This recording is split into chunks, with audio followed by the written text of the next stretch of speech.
नमस्कार, मैं राजीव वर्मा पूर्वज श्री राम के सीरीज में आप सभी का स्वागत करता हूं। एक नई दृष्टि से श्री राम के पूर्वजों को देखते हुए हम देख रहे हैं कि श्री राम के कुछ पूर्वजों के केवल नाम ही प्राप्त होते, वे भी पृथक पृथक। विद्वानों ने इसे पाठ भिन्नता का नाम दिया है। हमारा ध्यान उस पर नहीं है। हमारी कोशिश है कि इस पाठ भिन्नता या नामों की भिन्नता के परे जाकर श्री राम के उन अनछुए और अनजाने पूर्वजों के विषय में आपको जानकारी दें जिन पर विशेष चर्चा नहीं हुई है। तो चलिए एक और ऐसे ही नाम की खोज में आरंभ करते हैं पूर्वज श्री राम के।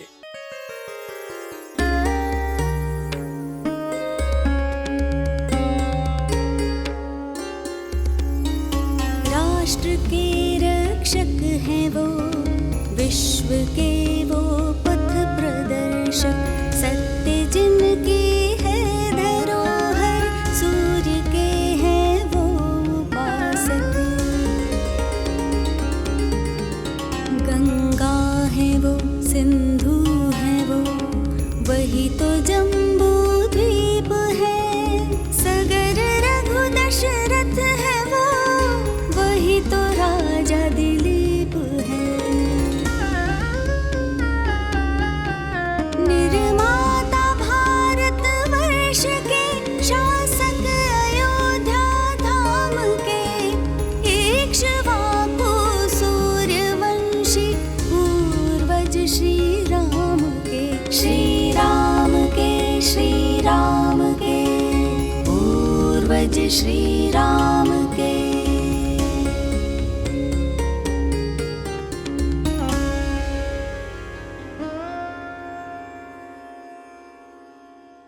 पिछली कड़ी में हमने महाराज विश्वराज को उनके नामों के माध्यम से जानने का प्रयास किया और आज हम उनके पुत्र और वैवस्वत मनु से 8वीं पीढ़ी के शासक की ओर बढ़ रहे हैं। और आज के हमारे नायक हैं विश्वराज के पुत्र महाराज चंद्र या आद्र। महाराज चंद्र का नाम चंद्रवंश या एलवंश की ओर संकेत करता लगता है। इतना ही नहीं, श्रीमद् देवी भागवत तो स्पष्ट कहता है कि चंद्र चंद्रवंश की वृद्धि करने वाले कहे जाते हैं, परंतु यह संकेत उचित नहीं, क्योंकि उनके दूसरे नामों से यह स्पष्ट हो जाएगा कि इनका संबंध श्री राम के पूर्वज के रूप में सूर्यवंश से ही है। तो चलिए जानते हैं सूर्यवंश के महाराज चंद्र को उनके शासनकाल से।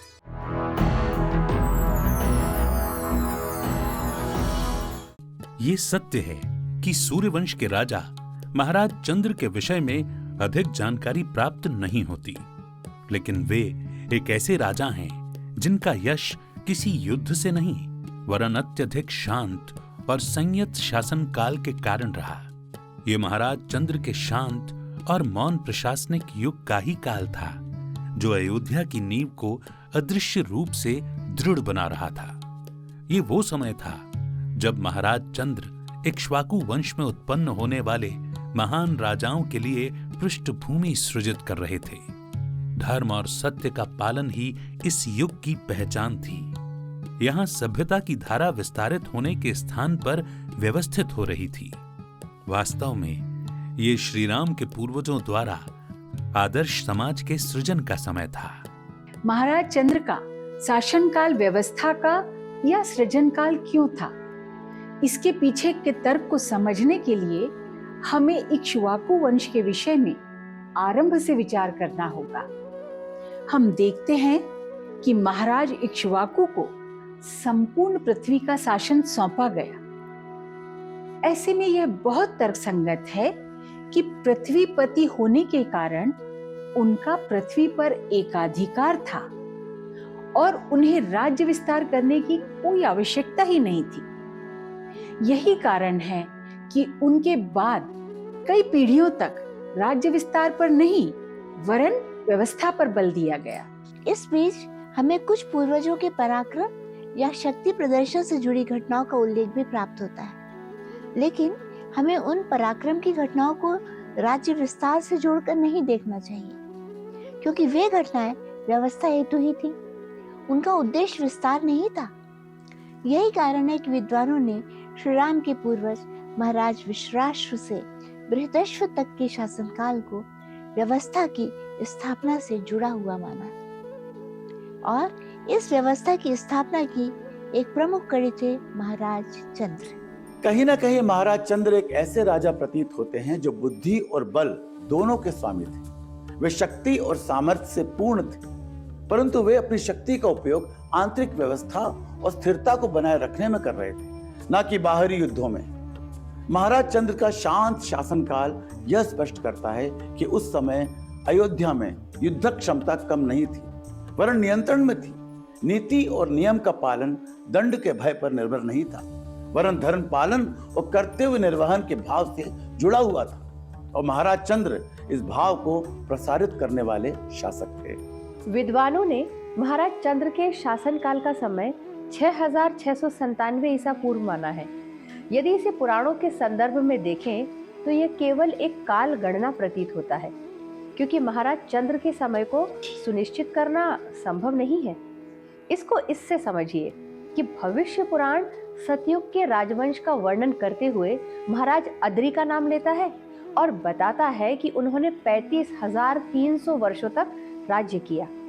इसका अर्थ है कि भविष्य पुराण महाराज चंद्र को अद्री के रूप में सतयुग में स्थापित करता है और उनके शासनकाल का विस्तार कई हजार साल बताता है। बहुत संभव है कि कुछ आधुनिक विद्वान 35,000 वर्ष को 35 वर्ष मानकर महाराज चंद्र के शासनकाल के 35 वर्ष भी कहते हैं। महाराज चंद्र का शासनकाल कितना था, इस पर प्रश्न हो सकते हैं, परंतु कैसा था ये हम समझ चुके। लेकिन काल गणना के विषय में असमंजस के साथ महाराज चंद्र के नामों को लेकर भी प्रश्न होते हैं। कहा जाता है कि पुराणों में तो महाराज चंद्र के कई नाम हैं, तब उन्हें एक साथ रखने के लिए क्या किया जा सकता है? तो विद्वानों ने तय किया कि जो नाम महाराज चंद्र के पिता विश्वरंधी, विश्वगश्व या विश्वराष्ट्र के बाद आए हैं, वे सभी नाम महाराज चंद्र के लिए उपयोग हुए हैं। वे नाम कौन से हैं और उनका अर्थ क्या है, आइए जानते हैं।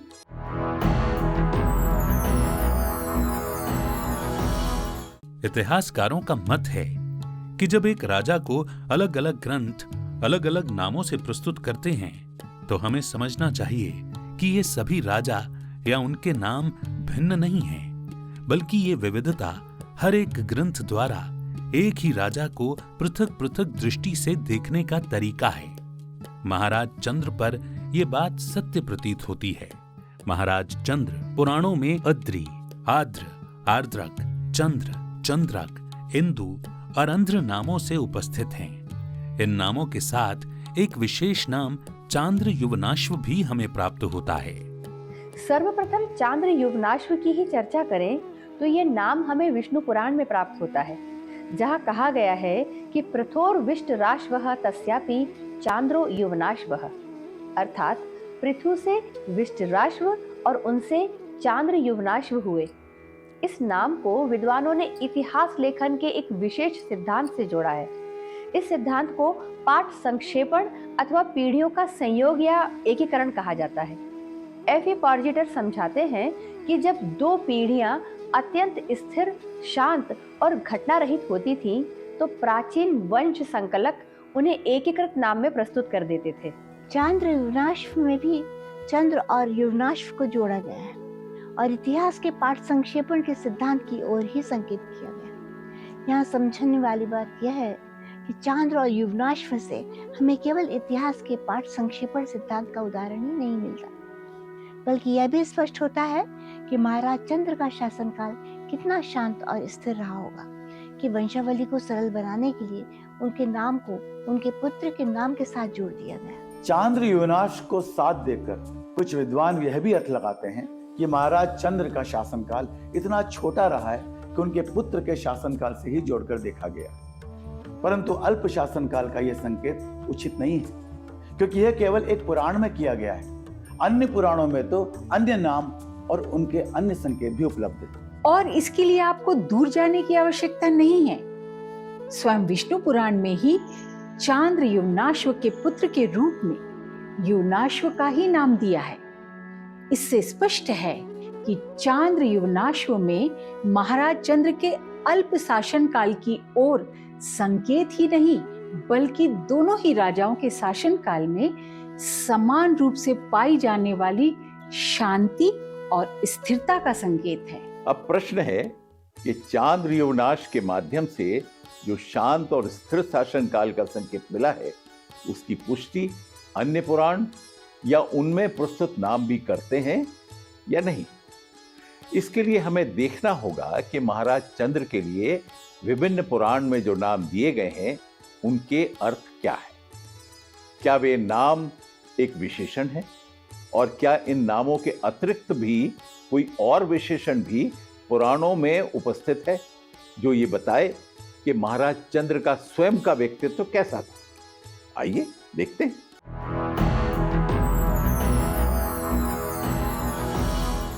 महाराज चंद्र के नामों की बात करें तो उनका एक नाम इंदु है, जो हमें मत्स्य पुराण में प्राप्त होता है, जहां उन्हें विश्वक का पुत्र कहा गया है। दूसरा नाम आर्द्र है, जो हरिवंश पुराण में प्राप्त होता है, और उनके साथ ब्रह्म पुराण में विष्टराश्व के पुत्र के रूप में भी आर्द्र नाम दिया गया है।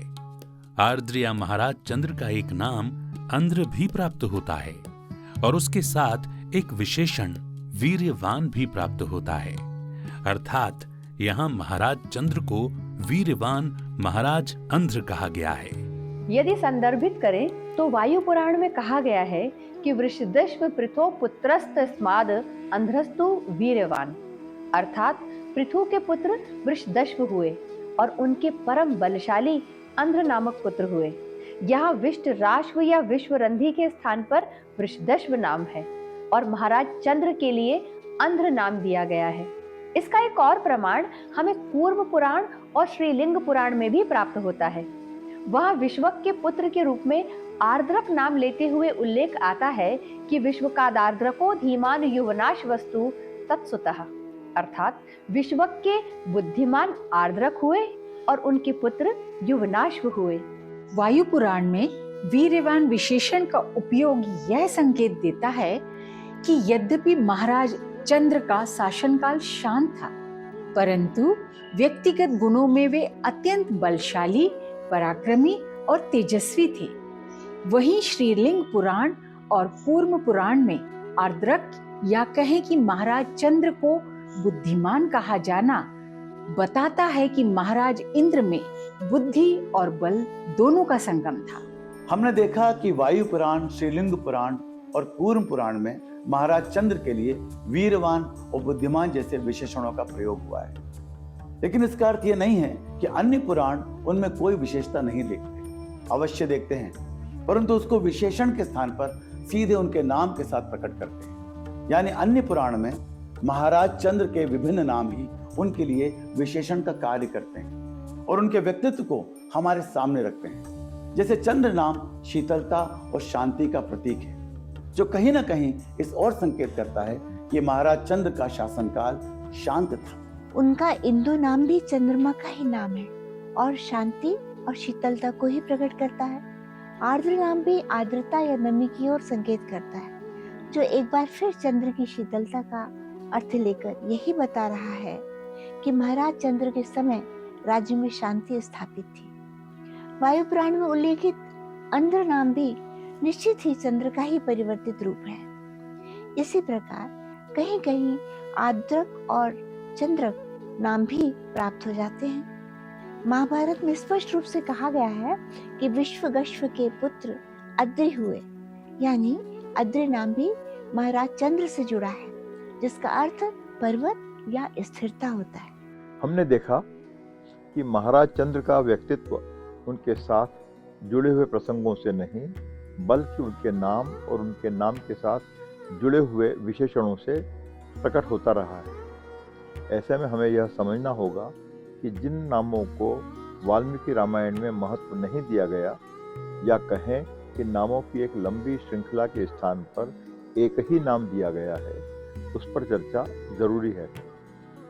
इस चर्चा से यह भी स्पष्ट होगा कि जिन राजाओं के साथ कोई बड़ी घटना या प्रसंग नहीं जुड़ा है, वो न केवल श्री राम के पूर्वजों की वंशावली को आगे बढ़ा रहे हैं, बल्कि उन मूल्यों को भी आगे बढ़ा रहे हैं या बढ़ा रहे थे जो उनके पहले की पीढ़ियों में स्थापित हुए।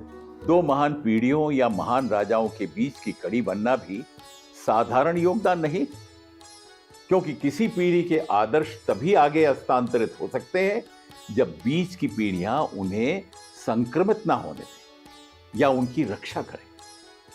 महाराज चंद्र ने वही किया। उन्होंने अपने पूर्वज महाराज पृथु और विश्वराष्ट्र के आदर्शों की रक्षा की और उन्हें आगे बढ़ाया। और ऐसा इसलिए संभव हुआ क्योंकि वे अपने बल और बुद्धि से राज्य में शांति और स्थिरता बनाने में सक्षम रहे। कुछ इसी तरह का कार्य उनके पुत्र युवनाश ने किया। कैसे जानेंगे, लेकिन अगले अंक में। तब तक जुड़े रहिए और देखते रहिए पूर्वज श्री राम के युग युगीन भारतवर्ष की विकास गाथा केवल वीर भारत पर। अभी के लिए नमस्कार।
वयं राष्ट्रे जागृयाम पुरोहितः। हम राष्ट्र आराधक भारतवर्ष को जागृत और जीवंत बनाएं। युग युगीन भारत के कालजयी महानायकों की तेजस्विता की गौरव गाथा